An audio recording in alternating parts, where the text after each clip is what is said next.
ఈ అన్నదానం కొరకు కాస్మాల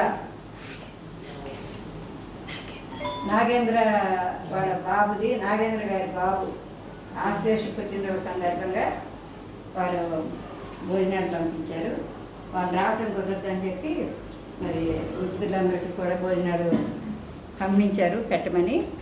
మరి వారి బాబుకి మన ఆశీస్సులు అందజేస్తున్నాము. అట్లాగే వారి కుటుంబ సభ్యులకు కూడా మనం వారందరూ సుఖ సంతోషాలతో ఉండాలని చెప్పి మనం కోరుకుంటున్నాము. ఈ చిన్న వీడియో చూసిన వారు ఒక లైక్ కొట్టగలరని కోరుకుంటున్నాము. Happy birthday.